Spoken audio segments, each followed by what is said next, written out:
Ok, soyons honnêtes. Depuis le premier épisode, j'ai l'impression de passer mon temps à vous convaincre que je suis pas folle. Rassurez-vous, c'est terminé. Je vous promets de plus jamais vous saouler avec ça. Parce qu'après avoir enfin rencontré Isaac, j'ai atteint un point de non-retour. Si je suis folle, on peut plus rien faire pour moi. Je donne l'autorisation à n'importe quelle personne qui écoutera ce podcast de m'interner sur le champ. Mais si je le suis pas... Putain, si je le suis pas... Ça veut dire que le problème vient pas de moi, mais de notre réalité.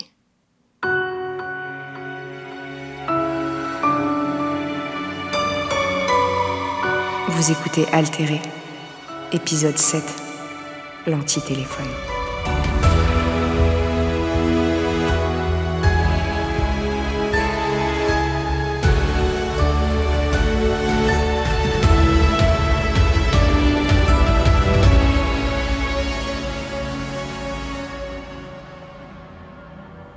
Quand Isaac m'a appelé et qu'il m'a dit qui il était, j'ai pas douté longtemps de lui, vu que j'ai fini par reconnaître sa voix et sa façon de parler. Je lui ai expliqué que j'avais des souvenirs de lui depuis quelques mois et que je savais qu'il était mon père biologique. Comme seule réponse, il m'a proposé qu'on se rencontre afin qu'il me donne enfin les explications qu'il me devait. Le lendemain matin, j'ai mis l'épisode précédent du podcast en ligne et je suis allée le retrouver au hangar, avec là encore un micro planqué sous mon chemisier. Tout ce qui a suivi après ça est très flou pour moi. Vous allez vite comprendre pourquoi. Je crois même que, sans mes enregistrements, j'aurais pu facilement croire que je l'avais rêvé. Une fois sur place, Isaac m'attendait devant l'entrée, avec un air idiot. Ça m'a fait un choc de le voir en vrai pour la première fois. Mais je savais pas vraiment ce que je devais ressentir. De la joie d'être enfin parvenue à le retrouver, de l'excitation à l'idée de comprendre peut-être enfin ce qui m'arrivait, de la haine pour ce père qui m'avait abandonnée alors que j'étais encore bébé. Ce qui m'a rassurée, c'est qu'en le voyant, j'ai eu l'impression que lui non plus n'avait aucune idée de comment réagir. Alicia. Bonjour. Merci d'être venue. J'imagine que tu dois avoir plein de questions. Oh, à peine. Genre, pourquoi tu m'as abandonnée à la naissance, par exemple ? Enfin, ce genre de truc, tu vois. Ouais. Bon, viens. Le voir de près m'a troublée encore plus. Déjà parce que je me suis rendu compte que c'était un être humain, et non l'image simplifiée que je m'étais faite à partir de quelques souvenirs flous. Ensuite parce que beaucoup de choses chez lui me paraissaient familières. Son regard, sa façon de bouger, de passer la main dans ses cheveux. Tout ça, je l'avais déjà vu dans mes souvenirs. Mais surtout devant le miroir. Il a ouvert le portail de l'entrée avec son badge et on a marché jusqu'à la porte principale du hangar. Derrière elle se trouvait une sorte d'antichambre qu'occupait le gardien. Il y avait un bureau et un écran qui affichait ce que filmaient quelques caméras de surveillance extérieure. Je te présente Cyril. J'ai reconnu l'homme qui m'avait couru après quelques jours plus tôt.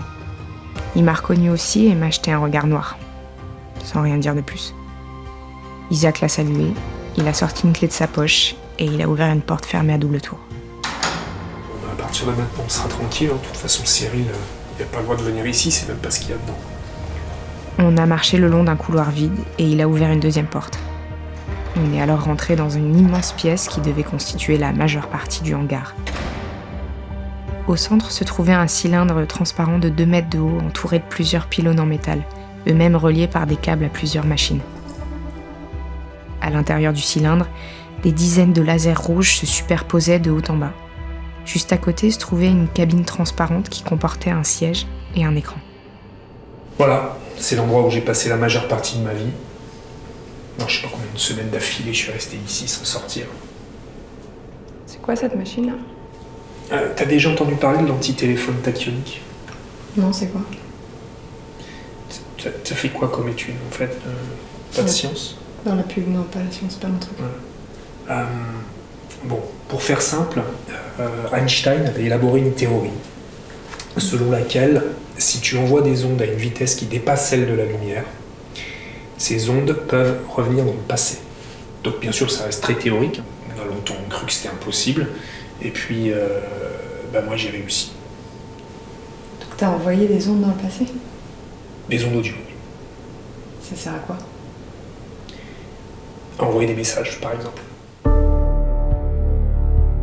Alors c'était ça, le projet qui prenait tout son temps dans mes souvenirs de lui? Une machine permettant d'envoyer des messages dans le passé? Je sais ce que vous vous dites.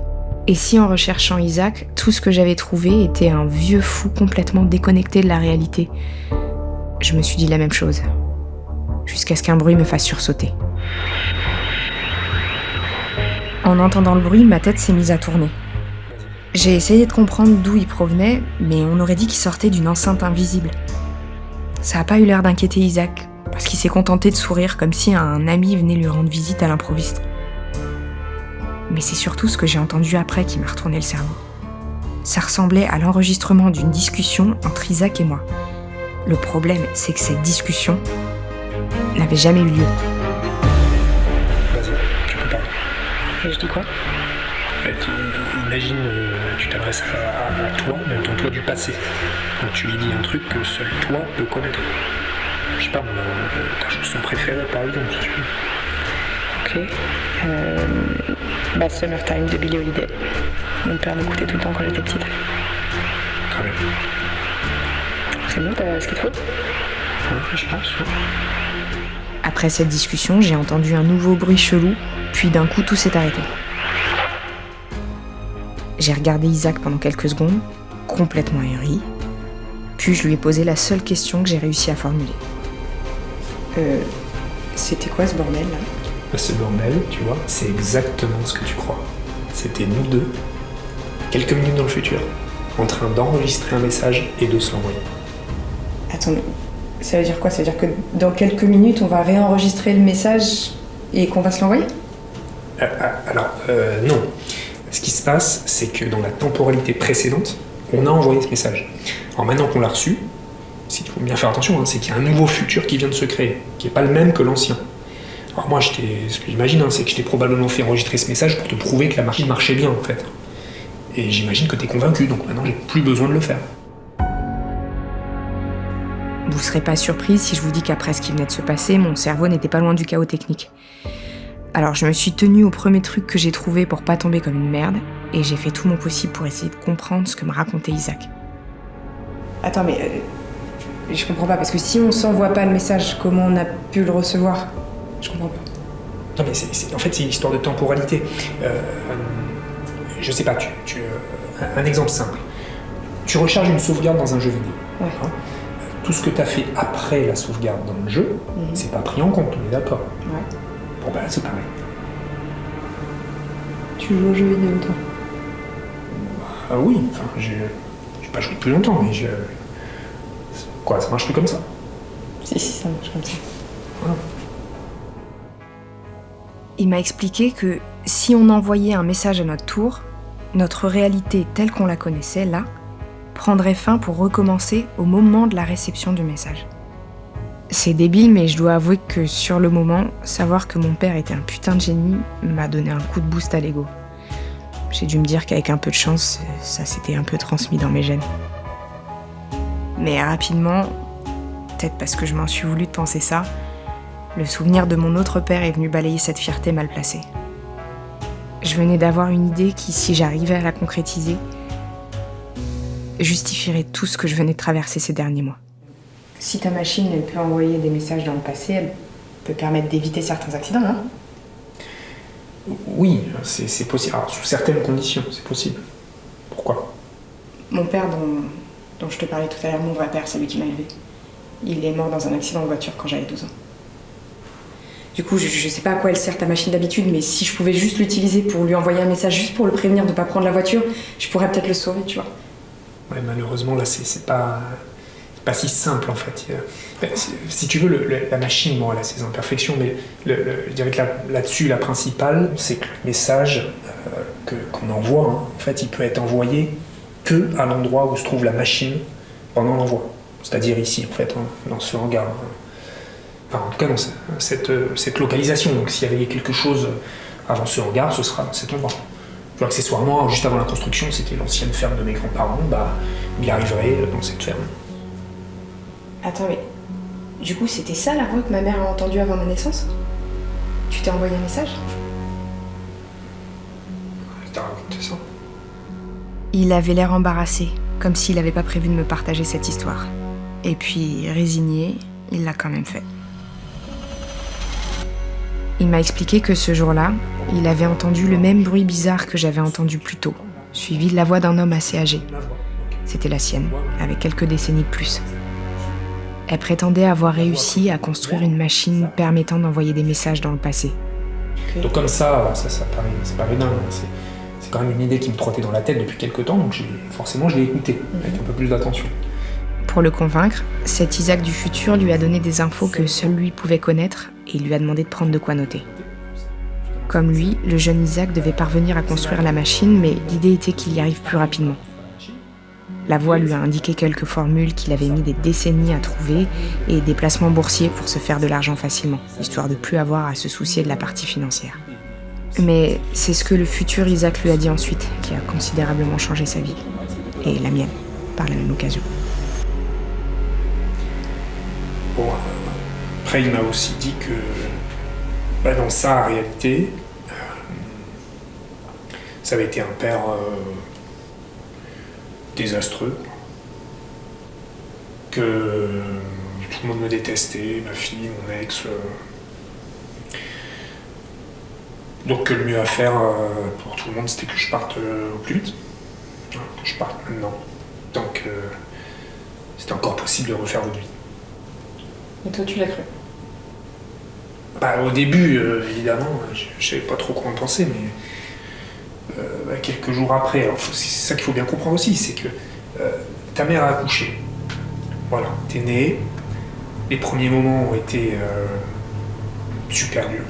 C'est des pleurs, des cris, un manque de sommeil parce que tu dormais pas, donc je ne dormais pas, ta mère ne dormait pas, donc personne ne dormait dans ces baraques.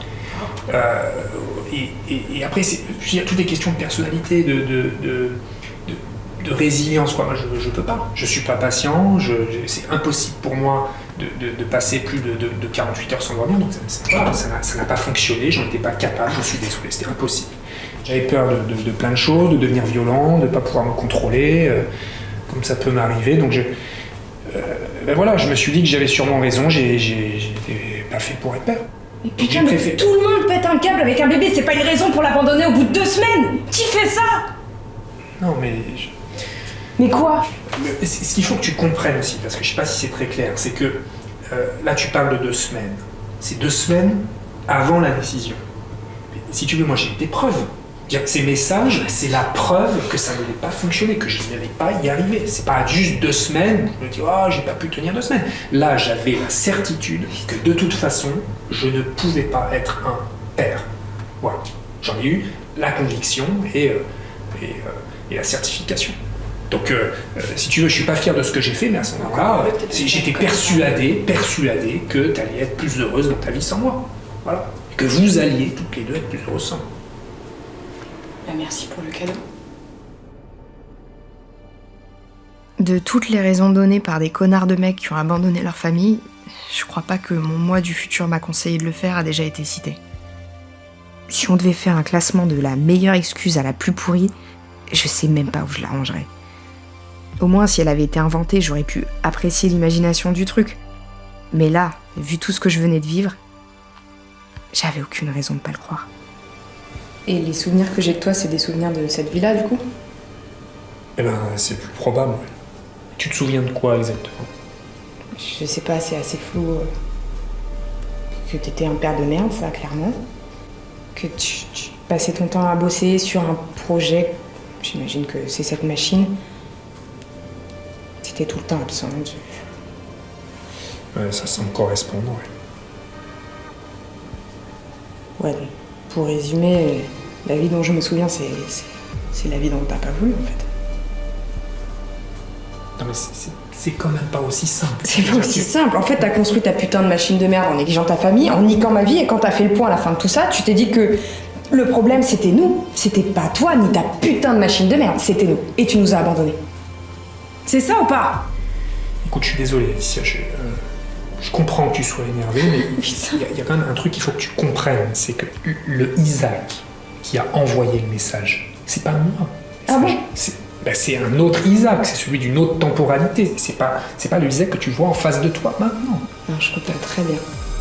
Mais celui qui nous a abandonnés, c'est bien toi, non? On est d'accord. J'ai eu envie de le frapper, de fracasser sa machine à coups d'extincteur. Au lieu de ça, je me suis contentée de partir sous ses implorations. Attends, Alicia, faut qu'on parle de ce qui s'est passé.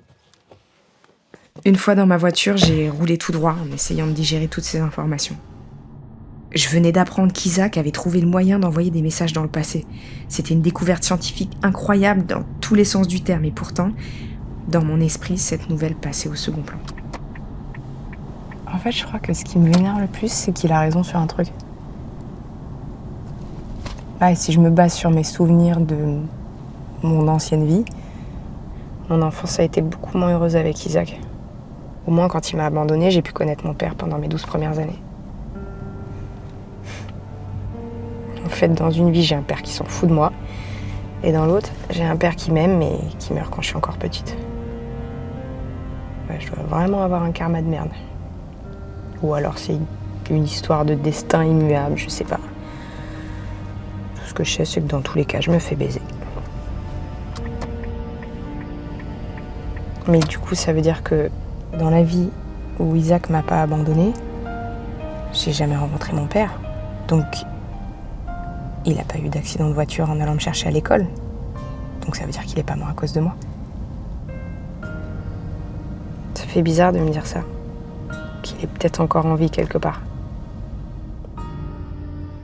Pendant des heures, j'ai retourné le problème dans tous les sens. J'ai comparé ces deux réalités, ces deux vies. Celle que j'ai vécue et celle dont Isaac m'a privée. Y en avait-il une meilleure que l'autre ? Comment comparer deux vies de plus de 30 ans chacune à partir de souvenirs imprécis ? J'ai eu envie de partager tout ce que je venais d'apprendre avec quelqu'un, mais j'avais aucune idée de qui. Tous mes amis m'auraient probablement prise pour une folle. Argos, lui, m'aurait cru, mais j'avais aucune envie de lui reparler. Et il restait plus que ma mère. Allô? Salut maman, ça va? Oui, ça va? Tu vas bien? Ouais, je te dérange pas? Attends, je t'entends pas très très bien. Ouais, par contre, je suis en voiture, là, ça capte pas super bien. Désolée. Ah bon, tu dis quoi? J'ai juste pris la voiture, je me balade un peu. Mais ça va? T'as l'air bizarre. Non, ça va, t'inquiète, ça va. Je sais pas si c'est parce que j'étais découragée d'avance de lui expliquer ce que je venais d'apprendre, ou si c'était une vengeance personnelle par rapport à ce qu'elle m'avait caché pendant 30 ans, mais une fois au téléphone avec ma mère, j'ai pas trouvé l'envie de lui confier la moindre chose. Je me suis dit que je lui en parlerais plus tard. Quand j'aurai eu le temps de tout digérer, j'ai raccroché. Et tu peux tout me dire? Non, c'est bien, t'inquiète. T'inquiète maman, laisse tomber, je t'ai dérangé pour rien, c'est pas grave. Oh non, tu m'as pas dérangé. T'es sûr? Ouais, je te rappelle plus tard. Ok? Ok. Bah, je te fais des bisous. Bisous maman. Une fois calmée, j'ai continué à rouler en réfléchissant à nouveau à ce que m'avait dit Isaac. Mais ce n'est qu'après un long moment sur la route que j'ai réalisé qu'une question importante restait sans réponse. Si le message qu'il s'était envoyé ne concernait que notre famille, alors pourquoi d'autres gens avaient des souvenirs de leur précédente vie ? C'est le cas d'Argos, des autres membres du forum, et même de certains d'entre vous, si j'en crois plusieurs mails que j'ai reçus depuis le début de ce podcast. Et si le message d'Isaac avait foutu une merde beaucoup plus importante qu'on ne le croyait ?